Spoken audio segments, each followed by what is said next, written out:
Hi friends, welcome back to Reshma Gowda vlogs. ನಾನು ರೇಷ್ಮಾ. ನಾನು ಚೆನ್ನಾಗಿದ್ದೀನಿ, ನೀವು ಕೂಡ ಚೆನ್ನಾಗಿದ್ದೀರಾ ಅಂತ ಅನ್ಕೋತೀನಿ. ಇದು ಲಾಸ್ಟ್ ಅಪ್ಲೋಡ್ ಮಾಡಿರುವಂಥ ವ್ಲಾಗ್ನ ಕಂಟಿನ್ಯೂಷನ್ ವ್ಲಾಗ್ ಆಗಿರುತ್ತೆ. ನಾವು ಸಂಡೇ ಟ್ರಿಪ್ ಹೋಗಿದ್ವಿ ಅಂತ ಹೇಳಿದ್ವಿ. ಸೋಮವಾರ ದಿನ ದೊಡ್ಡ ಜಾತ್ರೆಗೆ ಹೋಗಬೇಕು ಅಂತ ಹೇಳಿ ಅಲ್ಲೇ ರೂಮ್ ಕೂಡ ಮಾಡಿ ಸ್ಟೇ ಆಗಿದ್ವಿ. ಬೆಳಗಿನ ಜಾವನೇ ಬೇಗನೆ ಎದ್ದು ಸ್ನಾನ ಎಲ್ಲ ಮುಗಿಸ್ಕೊಂಡು ಫ್ರೆಶ್ ಅಪ್ ಆಗಿ ರೆಡಿ ಆಗ್ತಾ ಇದ್ದೀವಿ. ಬೆಳಗಿನ ಜಾವನೇ ರೆಡಿ ಆಗಿರೋದ್ರಿಂದ ದೇವಸ್ಥಾನ ಒಂದು 12 ಕಿಲೋಮೀಟರ್ ಇದೆ.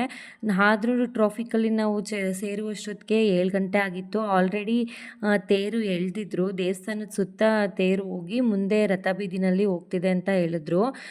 ನಾವು ಸ್ವಲ್ಪ ಹೊತ್ತು ಅಲ್ಲೇ ವೆಯ್ಟ್ ಮಾಡಿದ್ವಿ. ಮತ್ತು ಪಕ್ಕದಲ್ಲೇ ಇರುವಂಥ ಬೀದಿನಲ್ಲಿ ಹೋಗಿ ಅಲ್ಲಿ ಸಿಗುತ್ತೆ ಅಂತ ಹೇಳಿದ್ರು.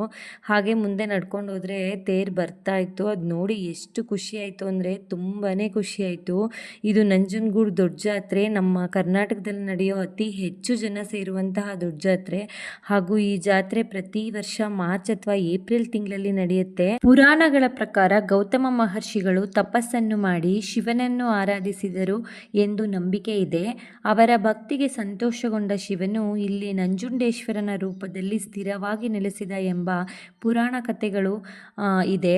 ಅದರ ನೆನಪಿಗಾಗಿ ಈ ಜಾತ್ರೆ ಗೌತಮ ಪಂಚ ಮಹಾರಥೋತ್ಸವ ಅಂತ ಹೆಸರು ಬಂದಿದೆ. ಇಲ್ಲಿ ಒಟ್ಟು 5 ರಥಗಳನ್ನು ಎಳಿತಾರೆ.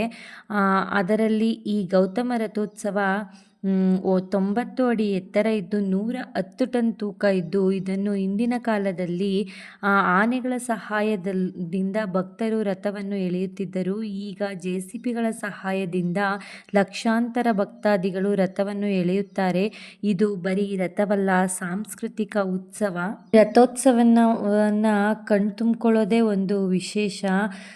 ಇದನ್ನು ನಾವು ನೋಡಿದ್ದೇನೆ ಅದೃಷ್ಟ ಅಂತ ಅನ್ಕೋಬೋದು. ಆ ರಥಬೀದಿನಲ್ಲಿ ತೇರನ್ನ ನೋಡಿದ ಮೇಲೆ ಹಾಗೂ ಸಮಾಧಾನ ಆಗಲಿಲ್ಲ. ಮತ್ತೆ ಇನ್ನೊಂದು ಬೀದಿಯಿಂದ ನಡ್ಕೊಂಡು ಬಂದು ದೇವಸ್ಥಾನದ ಹತ್ರ ಬರೋದನ್ನು ಕೂಡ ನೋಡಿದ್ವಿ. ಇದು ದೇವಸ್ಥಾನದ ಪಕ್ಕಕ್ಕೆ ಬರ್ತಿರುವಂತಹದ್ದು. ತುಂಬಾ ಚೆನ್ನಾಗಿ ಕಾಣಿಸ್ತಾ ಇತ್ತು. ಇದು ರಥನ ಎಳ್ದು ತೊಗೊಂಡು ಬಂದು ದೇವಸ್ಥಾನದ ಹತ್ರ ನಿಲ್ಸಿದ ಮೇಲೆ ಮತ್ತೆ ಪಾರ್ವತಿ ದೇವಿ ರಥ ಕೂಡ ಎಳೆದ್ರು. ಅದನ್ನು ಕೂಡ ನೋಡಿಕೊಂಡು ನಾವು ಸುಮಾರು ಒಂದು 9 ಗಂಟೆ ತನಕ ಅಲ್ಲೇ ಇದ್ವಿ. ನೋಡಿ, ಇದು ಪಾರ್ವತಿ ದೇವಿ ರಥ ಎಳಿತಾ ಇರೋದು ದೇವಸ್ಥಾನದ ಮುಂಭಾಗದಲ್ಲಿ ಬರ್ತಿದೆ. ಸೇಮ್ ಅದನ್ನು ಯಾವ ರೀತಿ ಎಳೆದ್ರು ಅದೇ ರೀತಿನಲ್ಲಿ ಇದಕ್ಕೆ JCB ಸಹಾಯ ಏನು ತಗೊಂಡಿಲ್ಲ. ಕೈಯಲ್ಲೇ ಲಕ್ಷಾಂತರ ಭಕ್ತಾದಿಗಳು ಸೇರಿ ಎಷ್ಟು ಭಕ್ತಿಯಿಂದ ಕೂಗ್ತಾ ಎಳಿತಾ ಇದ್ರು ಅಂದರೆ ಅದನ್ನು ನೋಡೋದಕ್ಕೆ ನಿಜವಾಗ್ಲೂ ಮನಸ್ಸಿಗೆ ತುಂಬ ಸಂತೋಷ ಆಗ್ತಿತ್ತು. ಇದನ್ನೆಲ್ಲ ಮುಗಿಸ್ಕೊಂಡು ನಾವು ಅಲ್ಲಿಂದ 12 ಕಿಲೋಮೀಟ್ರ್ ಸುತ್ತೂರು ಅಂತ ಹೇಳಿದ್ನಲ್ಲ, ಅಲ್ಲಿಂದ ಒಂದು 3 ಕಿಲೋಮೀಟ್ರ್ ಮುಂದೆ ಬಂದರೆ ನಮ್ಮ ಮನೆ ದೇವ್ರ ದೇವಸ್ಥಾನ ಸಿಗುತ್ತೆ. ಅಲ್ಲಿ ಕೂಡ ಬಂದ್ವಿ. ನಮ್ಗೆ ಮೊದಲೇ ಪ್ಲ್ಯಾನಿಂಗ್ ಇತ್ತು ನಂಜುಂಡೇಶ್ವರನ ದೇವಸ್ಥಾನ ಮುಗಿಸ್ಕೊಂಡು ನಮ್ಮ ಮನೆ ದೇವ್ರ ಪೂಜೆ ಮುಗಿಸ್ಕೊಂಡು ಮನೆಗೆ ಬರಬೇಕು ಅಂತ ಹೇಳಿ.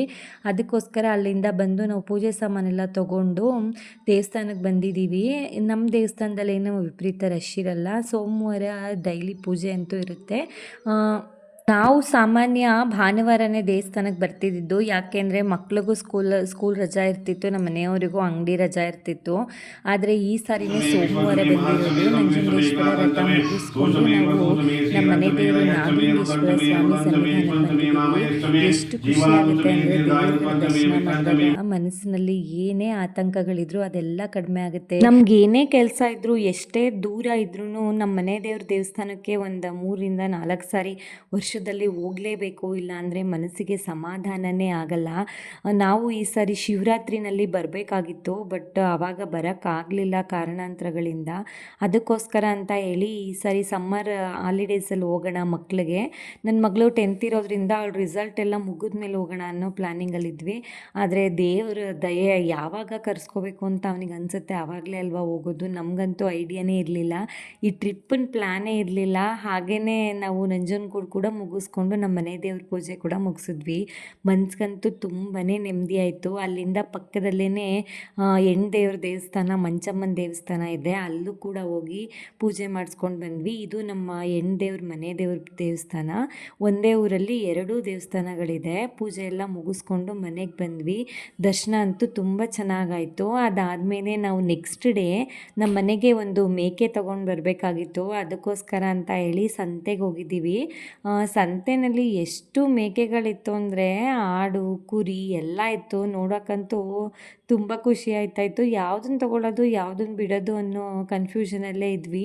ನಮಗೆ ಒಂದು ಹೆಣ್ಣು ಮೇಕೆ ಮತ್ತು ಒಂದು ವಾತ ಎರಡೂ ಬೇಕಾಗಿತ್ತು. ಅದಕ್ಕೆ ಅಂತ ಹೇಳಿ ಹುಡುಕ್ತಾ ಇದ್ವಿ. ಹುಡ್ಕೋವಾಗ ಅದಕ್ಕೆ ಒಂದೊಂದಕ್ಕೆ ಒಂದು 7,000 8,000 ಹೇಳ್ತಾಯಿದ್ರು. ಸುಮಾರಾಗಿ ಒಂದು 7-8 kg ಬರುವಂಥ ಮೇಕೆಗಳಿಗೆ. ಸೊ ಅದಕ್ಕೆ ಯಾಕೆ ಈ ರೀತಿ ದೊಡ್ಡದೆಲ್ಲ ಏನಿಲ್ಲ, ಚಿಕ್ಕ ಮೇಕೆಗಳಿಗೆ ಇಷ್ಟೊಂದು ದುಡ್ಡು ಕೊಡಬೇಕಲ್ಲ ಅಂತ ಹೇಳ್ಬಿಟ್ಟು ಒಂದು ಹೆಣ್ಣು ಆಡು ಮತ್ತು ಅದ್ರ ಜೊತೆ ಒಂದು ಮರಿ ತೊಗೊಳ್ಳೋಣ.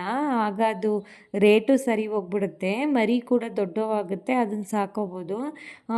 ಕುರಿ ಆಡುಗಳನ್ನ ಮಾಮೂಲಿ ಹಂಗೆ ಸಾಕಿದ್ರೆ ಅದು ಮತ್ತೆ ತೆನೆಯಾಗಿ ಮರಿ ಹಾಕುತ್ತೆ ಅಂತ ಹೇಳಿ ನೋಡಿ, ಇದು ಫೈನಲಿ ನಾವು ತೊಗೊಂಡಿರುವಂಥ ಮೇಕೆ. ಒಂದು ದೊಡ್ಡ ಆಡು, ಅದ್ರ ಜೊತೆ 2 ಮರಿ. ಇದು ಇನ್ನೊಂದು ಮರಿ, ಇದನ್ನು ತೊಗೊಳ್ಳೋಣ ಅಂದ್ಕೊಂಡ್ವಿ, ಬಟ್ ಅದು ರೇಟ್ ಸೂಟ್ ಆಗಲಿಲ್ಲ. ನೋಡಿ ಇದು ಒಂದು ಮೇಕೆ ಮತ್ತು 2 ಮರಿ ಎರಡನ್ನೂ ನಾವು ಕಾರಲ್ಲೇ ತೊಗೊಂಡು ಬಂದ್ವಿ. ಮನೆ ಹತ್ರ ಬಂದಿದ್ದ ತಕ್ಷಣ ನಮ್ಮ ಜಾನು ಬಂದಳು. ಅವಳಿಗೆ ಮೇಕೆಗಳು ಅಂದರೆ ತುಂಬ ಇಷ್ಟ ಆಗುತ್ತೆ, ಯಾವುದೇ ಪ್ರಾಣಿ ಆದರೂ ಅಷ್ಟೇ ಮಕ್ಳುಗಳು. ಅದರಲ್ಲೂ ಬಂದಿದ್ದ ತಕ್ಷಣ ಓಡಿ ಬಂದಿದ್ದಾಳೆ ಕಾರ್ ಹತ್ರ. ಅವಳ ರಿಯಾಕ್ಷನ್ ನೋಡಿ ಹೇಗಿದೆ. ಅದನ್ನು ಬಿಡೋದೇ ಇಲ್ಲ, ರಜಾ ಮುಗಿಯೋ ತನಕ ಅವಳಿಗೂ ಆಟ ಆಡೋಕ್ಕಾಗುತ್ತೆ ಅನ್ನೋ ಉದ್ದೇಶದಲ್ಲೇ ತೊಗೊಂಡು ಬಂದಿದ್ದು.